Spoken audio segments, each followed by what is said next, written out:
Agatha Christie, una escritora inglesa nacida en 1890, falleció en 1976. Tal vez sea la última de las escritoras de policial clásico, ese tipo de policial de género, tanto en relación con cuento como con novela, donde se plantea un acertijo, un enigma a resolver. Se trate esto de un robo, de un crimen, de un asesinato. Un género al que nunca se le ha pedido mucho más que entretener, que nunca tuvo veleidades literarias de índole poética o de índole artística, si entendemos que el arte es algo más que entretener por de pronto. Se dice de ella en notas biográficas que nació al interior de una familia de clase media alta, que recibió educación privada, que estudió en diversos institutos en París. Vamos, una chica acomodada, ¿no es cierto? Ella se declaraba admiradora de Arthur Conan Doyle por de pronto y por lo tanto de su saga de novelas de Sherlock Holmes, y entonces era como que iba por esos caminos, ¿no es cierto? Ella crea también a un detective icónico del relato policial clásico como el detective Hércules Poirot, creo que así se pronuncia, Poirot, Poirot, y aún otros personajes detectivescos con sus propias sagas. Fue una escritora muy prolífica, cuenta con unas 67 novelas, más de 150 cuentos, 6 novelas de romance, es decir, en un género diferenciado del relato policial clásico, que es donde ella evidentemente más cómoda se sentía. Escribe también 23 obras de teatro, 4 obras de teatro para radioteatro, 2 libros autobiográficos y 3 libros de poemas en los que se incluyen historias para niños. Entre 1920, que aparece su primer novela, El misterioso caso de Styles, hasta el mismo año de su muerte, en que aparece otra novela, Un crimen dormido. Bueno, publica a razón de 1 o 2 libros por año. Volvemos a decir, era muy prolífica en su producción, ¿no es cierto? Tengo que decir que nunca fue Agatha Christie una escritora por la cual yo me interesara demasiado, poco o nada incluso. Pero cuando yo era chico a mi mamá le encantaban las novelas y cuentos de Agatha Christie. Siempre en su mesa de luz habían una pilita de unos libritos muy chiquitos y muy finitos. Vamos que Agatha Christie nunca escribió nada demasiado extenso. Y bien que mal, entonces, sin lugar a dudas, yo de chico leía hasta los prospectos al interior de las cajas de medicamentos, qué sé yo, leía cualquier cosa, la guía telefónica. Y sin lugar a dudas, bueno, lectura por lectura, alguna vez leí algún librito de Agatha Christie. Por lo general, los libros de Agatha Christie no tienen pretensiones literarias, vuelvo a decir, no más que sirven para el entretenimiento. Eso parecería ser que es lo que buscan. Voy a apagar esta luz porque me parece que está un poco al divino botón. Y por lo general sus cuentos historias parecen como resúmenes, ideas, guiones escritos de corrido como para un proyecto de película. No mucho más, decía, no tiene pretensiones literarias, no hay vuelo poético. Muchas veces las historias se estructuran en base a diálogos entre los personajes que se van narrando y se van diciendo cosas. No hay mayor descripción, apenas la funcional que hace a la cohesión de la escritura. Por de pronto es una forma de escribir la de Agatha Christie que en la actualidad, entre que quedó de modé e incluso hoy por hoy consideraríamos que Agatha Christie hubiera necesitado un taller literario. Hoy por hoy no se concibe escribir de esa manera, donde los personajes son explicados, no son mostrados, donde hasta cierto punto es predigerida la información para que nos llegue de alguna manera mucho más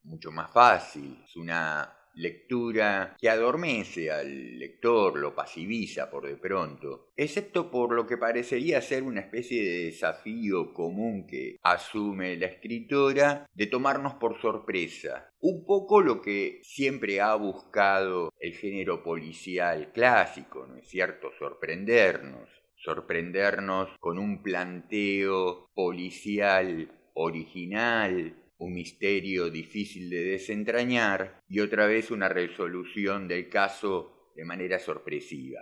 Podemos decir que estas características son propias del género policial clásico. En el caso de Agatha Christie, como que ella enfatiza esas premisas asumiendo vueltas de tuerca, ese recurso tal vez creado por Henry James en su novela Otra vuelta de tuerca, que vamos que en esa novela, si no fue el primero que ofreció a la vista ese recurso, tal vez haya sido el que mayor productividad le supo sacar, ¿no es cierto? En el caso de Agatha Christie yo creo que podemos decir que ha hecho uso y abuso de la vuelta de tuerca.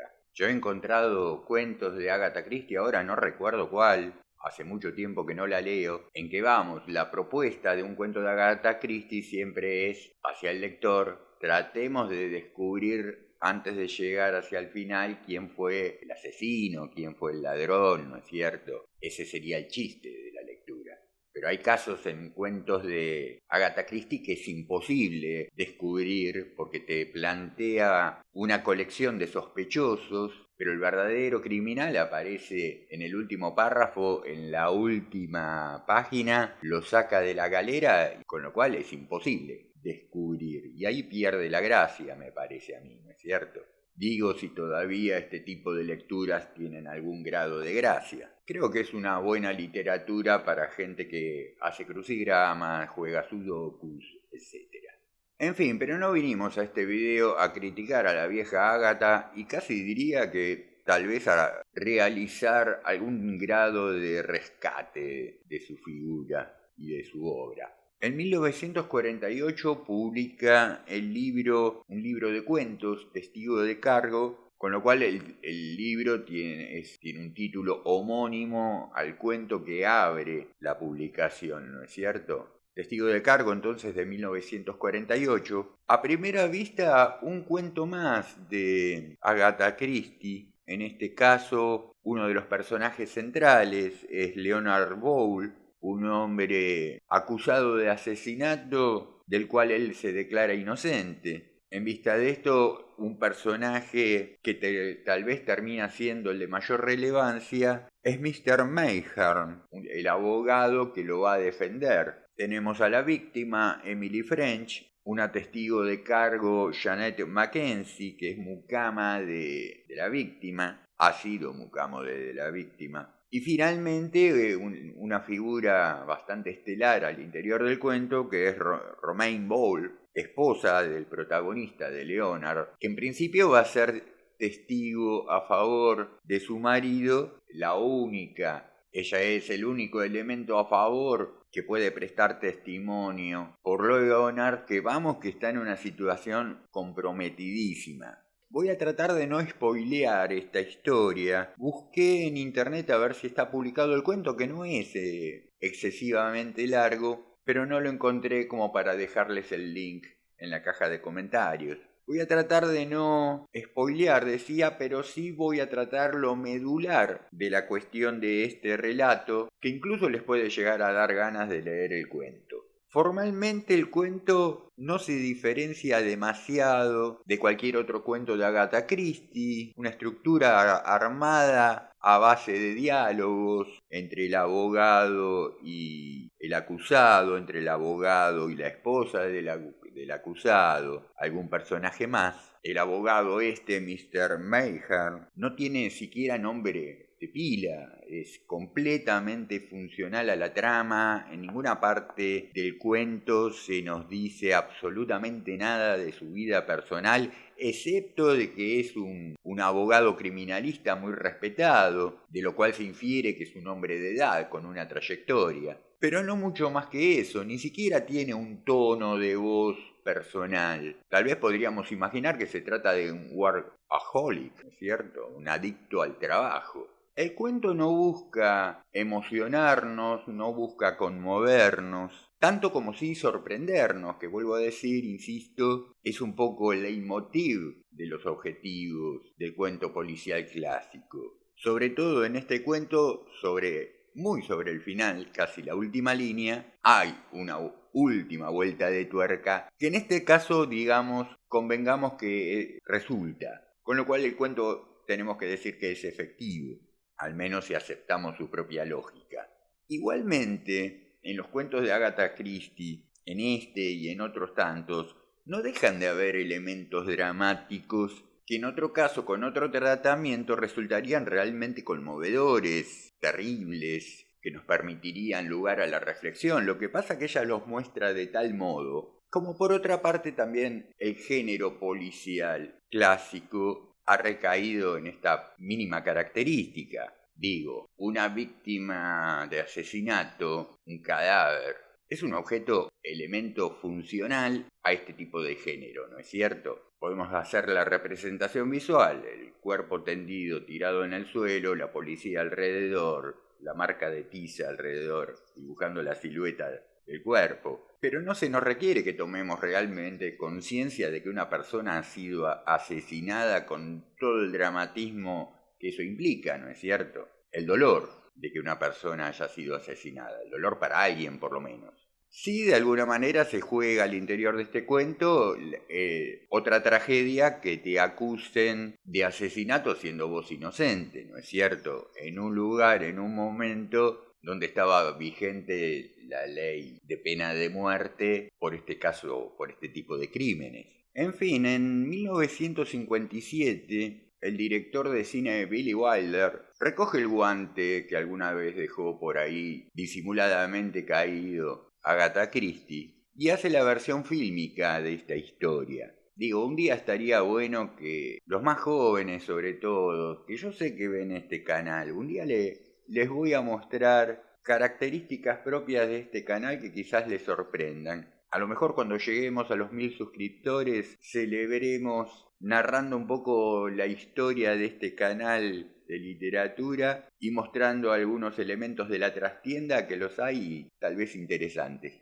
Decía, los más jóvenes interesados en la historia del cine, que a veces da la sensación de que creen que el cine se inventó con el Hombre Araña o mínimamente con Robert De Niro. Hay una historia del cine muy interesante, con figuras estelares en lo que hace a la dirección, en lo que hace a la actuación. Ahora les voy a dar un montón de nombres que quizás ustedes digan, ¿y estos quiénes fueron? Bueno, por de pronto, la primera versión de Testigo de Cargo en cine se realiza en 1957, obviamente que en Estados Unidos. La realiza este director, Billy Wilder, un tipo que ha hecho películas a mitad de camino entre la comedia y el policial clásico. Tiene películas clásicas del cine tales como El crepúsculo de los dioses, o aquí también llamada El ocaso de una estrella, un policial. La primera versión de Sabrina, una comedia. Testigo de Cargo y películas tales con títulos semejantes como Con faldas y a lo loco, Bésame tonto y La vida privada de Sherlock Holmes.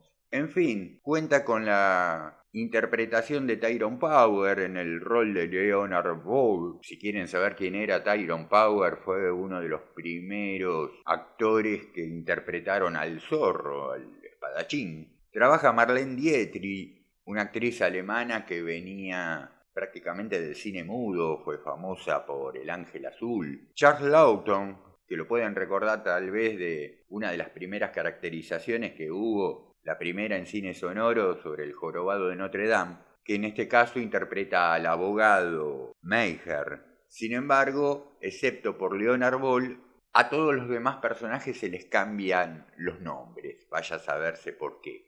El abogado Meijer en el cuento, en la película se llama Sir Wilfrid Robards. Bueno, tendiente como era el director Billy Wilder a la comedia y al género policial, en esta película logra combinar las dos características, comedia y policial. Al inicio y a lo largo de la película hay toda una sucesión de gags llevados a cabo entre el abogado, en este caso Wilfrid Robards, y su enfermera personal, interpretada por Elsa Lanchester, un personaje que en el cuento original no aparece, ¿no es cierto? Pero por de pronto sirve para empezar a darle un poco más de carnadura a este abogado, ¿no es cierto? Darle un poco más de vida propia. En esta película, el abogado no parece ser mucho más de lo que podríamos llegar a imaginar por el cuento, Sí, es un abogado ya con una larga trayectoria, con una muy buena reputación, y que se la pasa haciendo chistes con su enfermera personal, interpretado por Elsa Lanchester, que digamos que en la vida real Lawton y Lanchester eran marido y mujer. Y tiene mucho la película de mostrar la química que existía entre estos dos actores, ¿no es cierto? Bien, por lo demás, la trama, el guión cinematográfico no desaprovecha en absoluto ningún elemento del texto original, excepto por el cambio de nombres de los personajes, y añade hacia el final, tal vez porque Agatha Christie lo permite y porque puede llegar a ser incluso un homenaje, hacia el final decía entonces que se añade algún otro o alguna otra vuelta de tuerca que no desvirtúa la idea original, y para quien haya leído el cuento, bueno, la película todavía le brinda un poco más de entretenimiento, que no es otra cosa tampoco. Al menos por ahora en lo que vamos analizando sobre este tema. Porque después todo esto lo vamos a poner en relieve a partir de que se hace una remake de alguna manera, o no la pensemos como remake, como una nueva versión. En realidad no está tan basada esta nueva película producida en 2016, no está tan basada en la película anterior. Quiero decir, no es en realidad una remake, no hay una referencia en absoluto a la película anterior, a la de Billy Wilder. Y sí, otra vez va a tomar absolutamente todos los elementos al interior del cuento original. Testigo de Cargo, la película de 2016, está dirigida por un tal Julian Sharroll, que si quieren saber qué otra cosa hizo Julian Sharroll, bueno, tiene unas cuantas películas, series, miniseries, películas hechas para televisión desde 1983 hasta hace muy poquito tiempo. Creo que entre lo más conocido en el listado que encontramos en su filmografía está la serie de 2 episodios de TV The Crown del año 2016. Fuera de eso, bueno, ha hecho una versión de Crimen y Castigo en el año 2002, también película para la televisión. Ha hecho algún episodio de Los Cuentos de Canterbury. Fuera de eso no encuentro que tenga alguna otra película demasiado conocida. La película está protagonizada por Billy Hole en el papel de Leonard Bowl, Toby Jones en el papel del abogado, que en este caso también le cambian el nombre respecto de la película anterior y respecto del cuento original. En este caso el abogado se va a llamar John Mayhew. Kim Cattrall, que hace el papel de la difunta, de la víctima, y Andrea Riseborough, que hace el papel de Romaine, la que en definitiva va a ser testigo de cargo. Les señalo la participación de este actor, Toby Jones, que interpreta al abogado, porque yo he encontrado que tiene películas muy interesantes, es un muy gran actor, que ha tenido muy pocos protagónicos, generalmente se lo ve en papeles secundarios. Uno extraña no verlo en más protagónicos, dada su calidad actoral. Yo les recomiendo mucho una película que él protagoniza, en ese caso también, una película de terror del año 2012, Berberian Sound Studio, una película de muy bajo presupuesto, de terror, muy original. Después ha participado el hombre en películas tales como Los Juegos del Hambre, Capitán América, Jurassic World, Las Aventuras de Tintín, Harry Potter, en fin. En esta segunda versión fílmica de Testigo de Cargo, como decía, pasan de la versión fílmica anterior. Por de pronto no hay ningún sesgo humorístico, todo lo contrario, se dramatiza toda la situación, se le saca todo ese provecho que tiene la trama original de cosa trágica, dramática. Se le crea una vida al abogado, en este caso interpretado por Toby Jones. Se le crea una vida, se le crea una historia, se le crea una problemática en relación con una esposa que aparece en esta versión, que no aparece en la versión fílmica anterior, menos en el cuento. Una vez más, no desaprovechan ningún material, ningún elemento que esté en el cuento original, y también, esto sí, como en la película anterior, hacia el final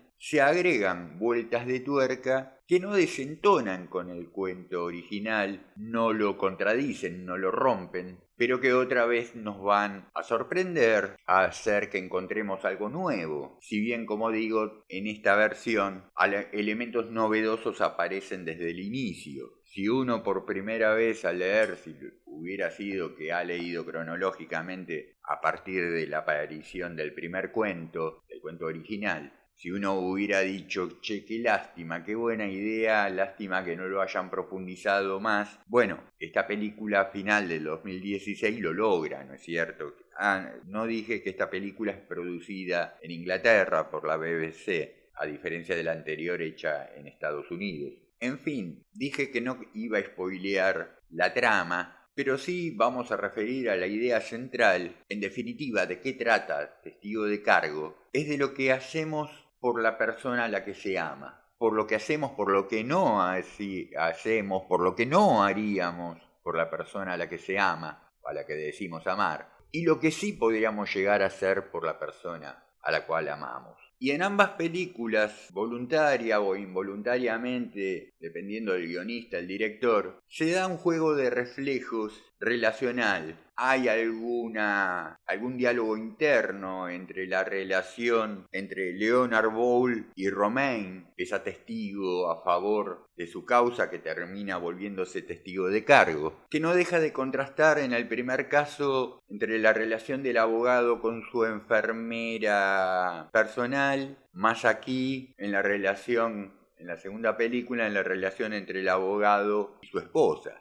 siempre siguiendo el leitmotiv de qué haríamos por la persona a la cual amamos, qué no haríamos en relación con la persona a la cual amamos. En la primera película, decíamos, se apela en muchos momentos al recurso del gag, del humor. En el segundo caso, seguramente también, porque se ha hecho en tiempos más actuales, pareciera ser que la propuesta encuentra más terreno sobre el cual desplegarse y de alguna manera no deja de interpelarnos esta versión de 2016 en cuestiones que hacen al feminismo, al machismo, inclusive en base a elementos que ya aparecen en el texto original. Hay un texto en el cuento, al interior de una carta que un personaje le escribe o le habría escrito a otro. Ese texto aparece en ambas películas de manera literal. Hay una línea que dice Romain en el cuento original que está muy bien resignificada en la segunda película, en la de 2016, cuando Romain dice, ¿le dijo que yo le quería?, preguntó en voz baja.